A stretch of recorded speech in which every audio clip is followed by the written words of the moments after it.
다음은 교양 프로그램입니다. 잘 듣고 물음에 답하십시오. 2번 읽겠습니다.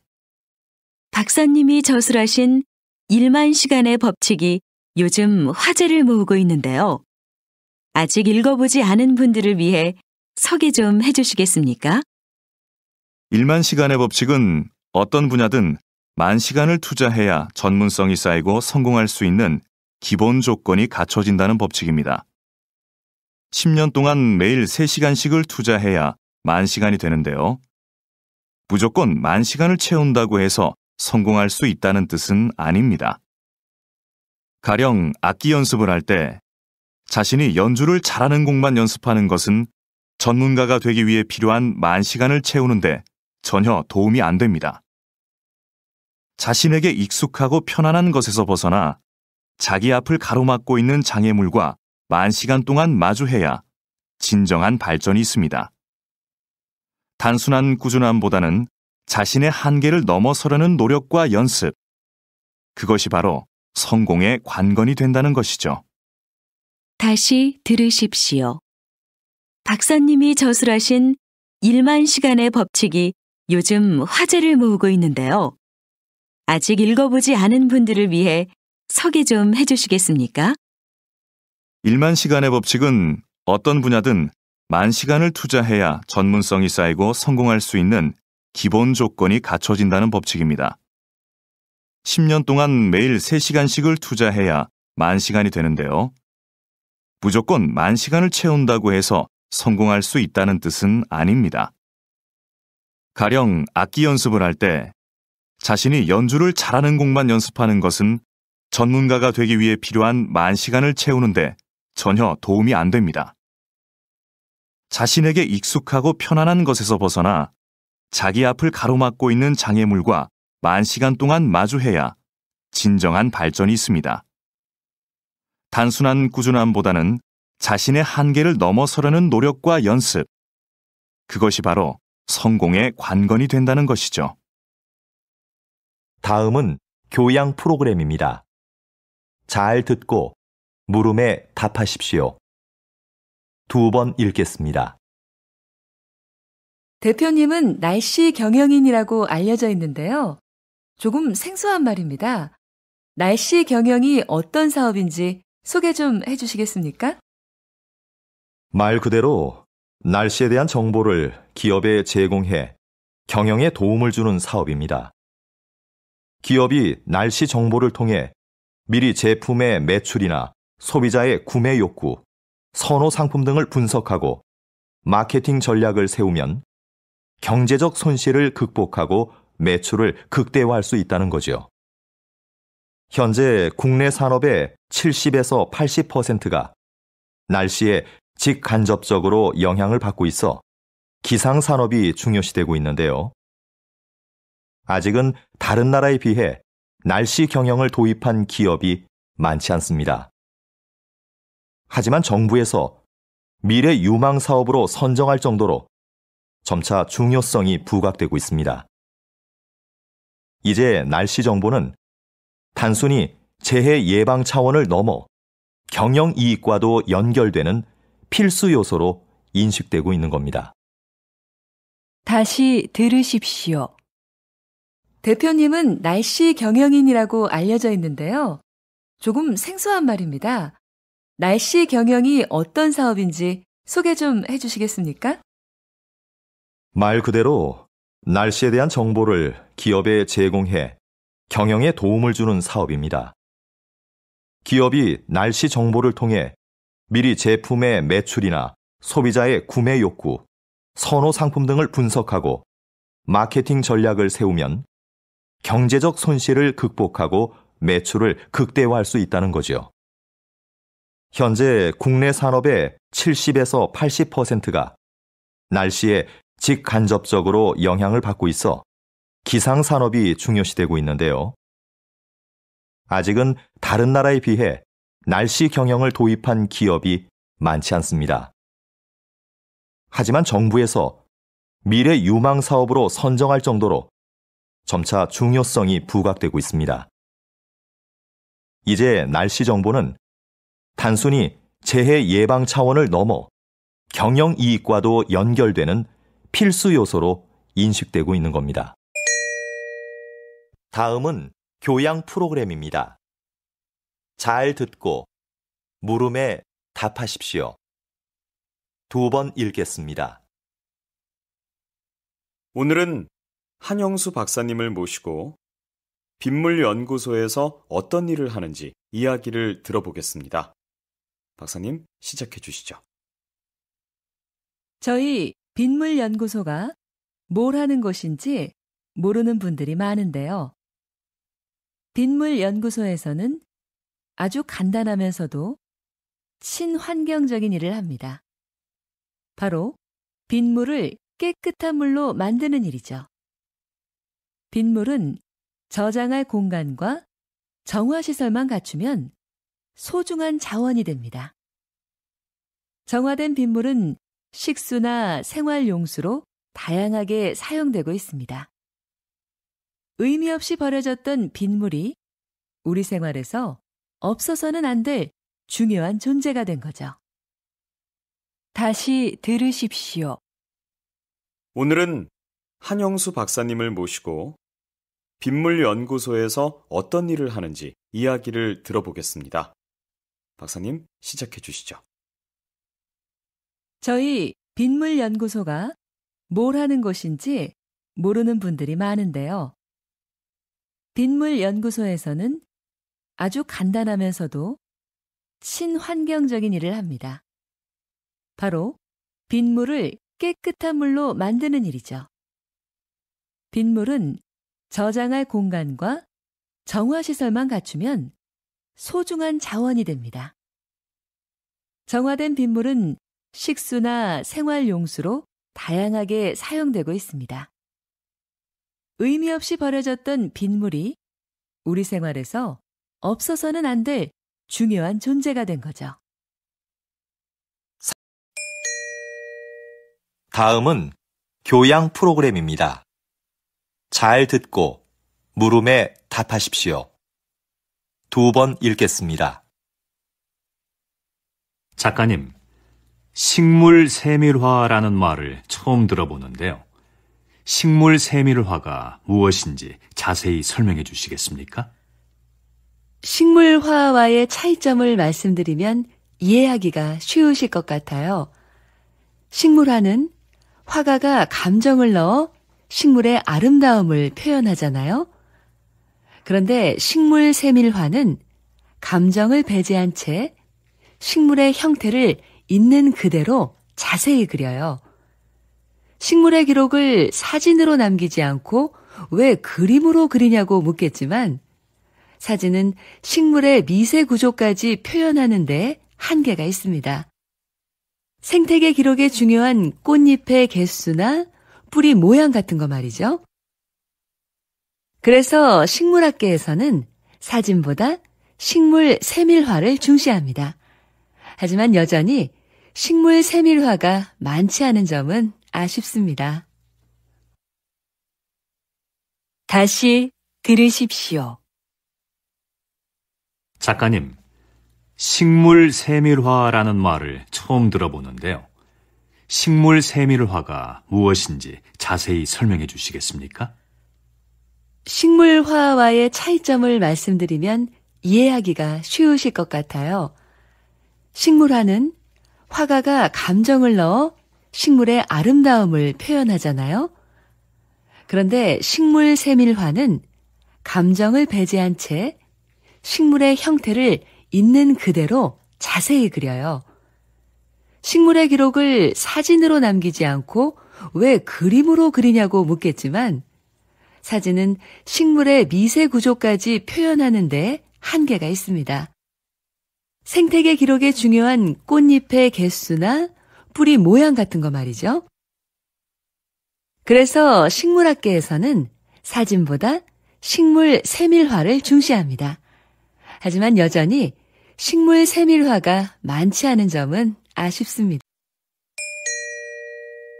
다음은 교양 프로그램입니다. 잘 듣고 물음에 답하십시오. 2번 읽겠습니다. 요즘 사진 없는 이력서를 도입하는 기업들이 늘고 있는데요. 그 이유가 뭔가요? 우리가 일반적으로 사용하는 이력서에는 반드시 사진을 붙여야 하죠. 그런데 인사 담당자들이 이 사진을 보고 전혀 영향을 받지 않는다는 건 아주 힘든 일입니다. 그래서 공정한 선발을 위해 사진 없는 이력서가 나오게 된 거죠. 그런데 앞으로는 익명 이력서라는 새로운 형식의 이력서도 등장할 것 같습니다. 익명 이력서는 사진은 물론이고 이름, 성별, 생년월일 같은 개인 정보를 전혀 기재하지 않는 건데요. 능력 있는 인재를 공정하게 선발할 수 있는 좋은 대안이 되지 않을까 싶습니다. 다시 들으십시오. 요즘 사진 없는 이력서를 도입하는 기업들이 늘고 있는데요. 그 이유가 뭔가요? 우리가 일반적으로 사용하는 이력서에는 반드시 사진을 붙여야 하죠.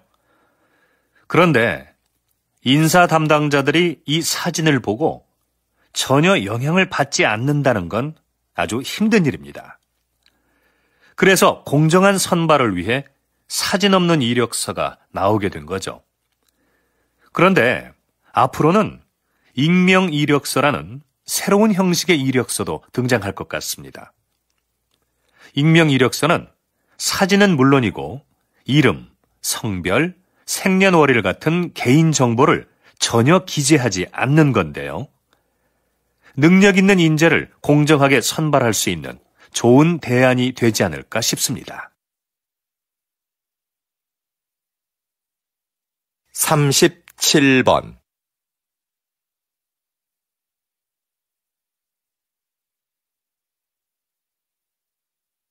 38번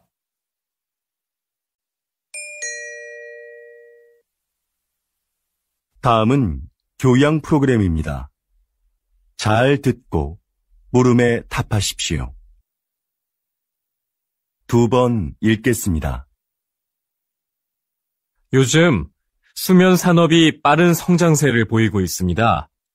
입욕제나 수면 안대 같은 숙면을 도와주는 제품들도 많이 나오고 있는데요. 이런 제품들이 수면 장애의 진정한 해법이 될 수 있을까요? 네. 불면증에 시달리는 사람들이 수면 보조 제품을 찾는 경우가 많죠. 그런데 무작정 이런 제품을 사용하기보다는 수면 장애가 왜 생겼는지 그 원인을 먼저 생각해 봐야 합니다. 그리고 그에 맞는 방법을 찾아 해결하려는 노력이 필요합니다. 수면 장애는 심리적인 상태나 생활 습관 같은 여러 가지 요인에 의해 발생하기 때문인데요. 문제의 근원을 모른 채 이런 제품에 의지하는 건 장기적으로 봤을 때는 의미가 없습니다. 다시 들으십시오. 요즘 수면 산업이 빠른 성장세를 보이고 있습니다. 입욕제나 수면 안대 같은 숙면을 도와주는 제품들도 많이 나오고 있는데요. 이런 제품들이 수면 장애의 진정한 해법이 될 수 있을까요?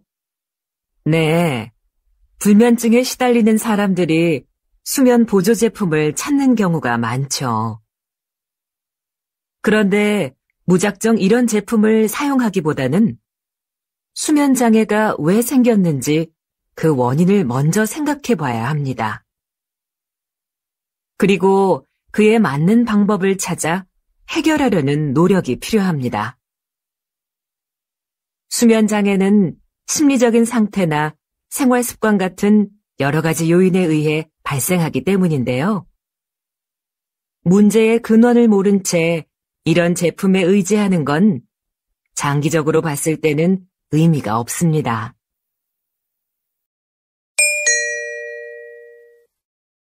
다음은 교양 프로그램입니다. 잘 듣고 물음에 답하십시오. 2번 읽겠습니다. 목재가 건축 재료로 다시 주목받게 된 이유는 무엇인가요? 새롭게 개발된 목재 가공 기술 덕분인데요. 이 기술을 사용해 단단하게 압축된 특수 목재를 만듭니다. 이 목재는 휘거나 틀어지지 않고 방도도 전보다 훨씬 세졌습니다. 또 철근, 콘크리트보다 가볍고 유연해서 지진에도 강하고요. 공사기간 단축 효과도 있는데요. 최근 18층짜리 목조 기숙사 건물이 70일 만에 지어져 화제가 됐었죠. 이런 점들로 인해 세계적으로 목조 건물에 대한 관심이 높아지고 있는 겁니다. 다시 들으십시오. 목재가 건축 재료로 다시 주목받게 된 이유는 무엇인가요? 새롭게 개발된 목재 가공 기술 덕분인데요. 이 기술을 사용해 단단하게 압축된 특수 목재를 만듭니다. 이 목재는 휘거나 틀어지지 않고 방도도 전보다 훨씬 세졌습니다. 또 철근, 콘크리트보다 가볍고 유연해서 지진에도 강하고요. 공사기간 단축 효과도 있는데요. 최근 18층짜리 목조 기숙사 건물이 70일 만에 지어져 화제가 됐었죠. 이런 점들로 인해 세계적으로 목조 건물에 대한 관심이 높아지고 있는 겁니다.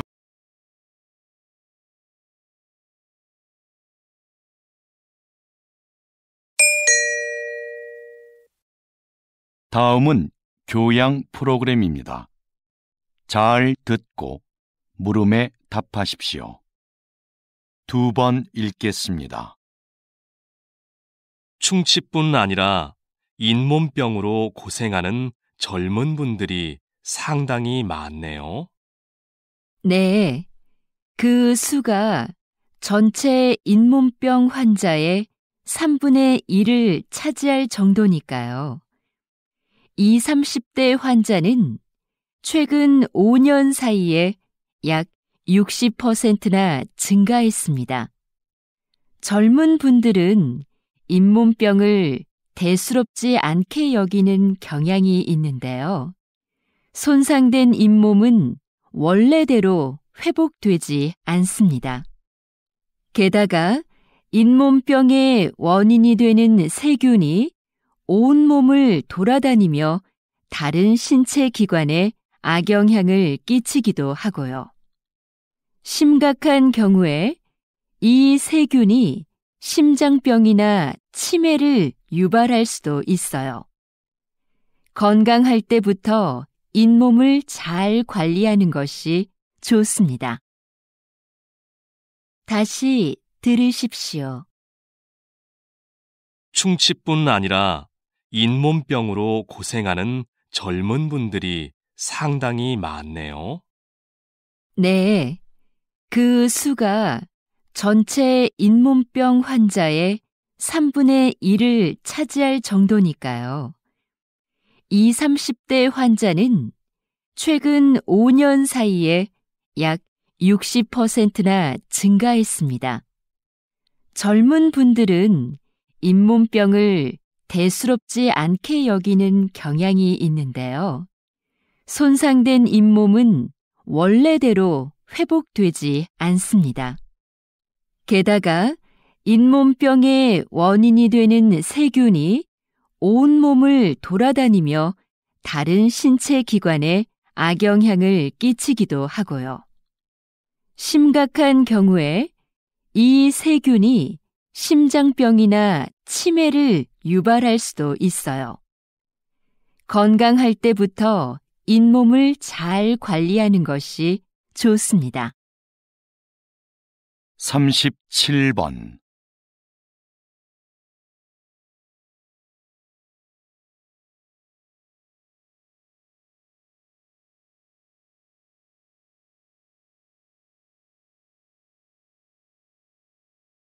38번